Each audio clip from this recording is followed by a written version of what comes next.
Today's video is going to be a little bit different. We're going to be showing you how to make pom-pom gloves for either your cheerleaders or your other sports teams in your school. You can do these with any of your team colors. You can do it with any color gloves. So this is a finished pair of the gloves, and what we have here is we have a yarn pom that we've made. We're going to try and show you a little bit about how to make those yarn poms by themselves, and then they're actually sewed right to the wrist of the glove. Now, this is harder than it looks, and we didn't see any other videos online for this, so we thought we would walk you through it. So what you do is you start with the yarn that you want to use. We're using 3 strings, red, white, and black.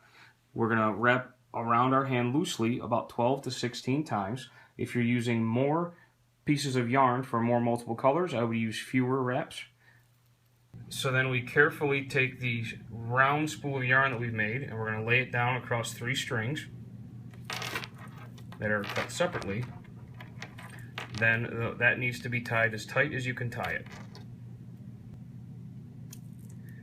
Then we're going to take those loops that we made on both sides and we're going to cut through them, and we're going to end up with straight strings on both sides.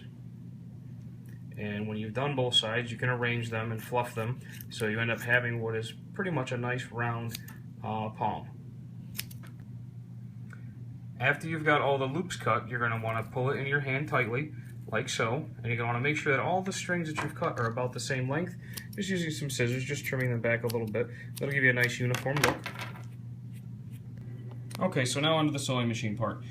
We've tried this several different ways tonight, and they were all very difficult, and we found one way that works for us. As you notice here, I have the style of sewing machine that lets me remove the base around here. That actually has just enough size, or the gloves are just big enough that I can actually stretch this all the way around here. So that's what it'll look like when it's attached. Our first attempts were actually just to take a couple of these strings and force them under the presser foot. The problem we ran into is we were trying to sew with this ball, this pom shoved all the way underneath here. We had all types of jamming issues and problems. I tried 3 or 4 different settings and thread tensions, all types of things. See, it's already tangled there. Okay. The solution that we found that's better involves adding 2 strings across. Now this is the cuff of the glove here. So what we're going to do here is we're going to put what I believe is called a basting stitch across this, maybe about an inch, inch and a half, so it overlaps both sides of this yarn, front and back. We're gonna go forward, backward, forward, most likely, and that will give us a nice solid stitch. Let me show you some of the settings here I'm using. This is the dial setting I'm using here. Gives me a nice wide stitch. I've got the length, of course, on this machine the S2 indicates that I'm on the red line here. The width I have set to 6. My needle position is in the center. I have tension at 4, and that's been working for us quite nicely. Okay, so presser foot down. Notice that I have the needle slightly behind the yarn because I want to start that stitch a little bit early. Okay. Now reverse. Now I'm going to help it along because it's a little bit, it doesn't pull this loose material very well. So I'm going to hold my reverse, back up a bit. You see it start to bind there a little bit. And then for the last pass, I'm going to help it along the other direction.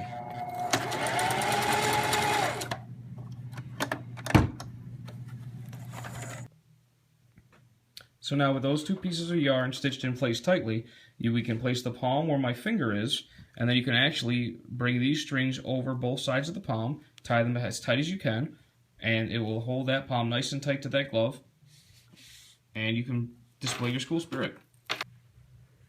To perform this step, you start by finding the center that you tied earlier, separate the palm at that spot, and then go ahead and do a double knot here. You want to pull it down very tight when you tie that knot. You don't want that to pop loose. We're actually making these so that our cheerleaders can sell them as a fundraiser to their fellow students, parents, fans, and they can all show their support.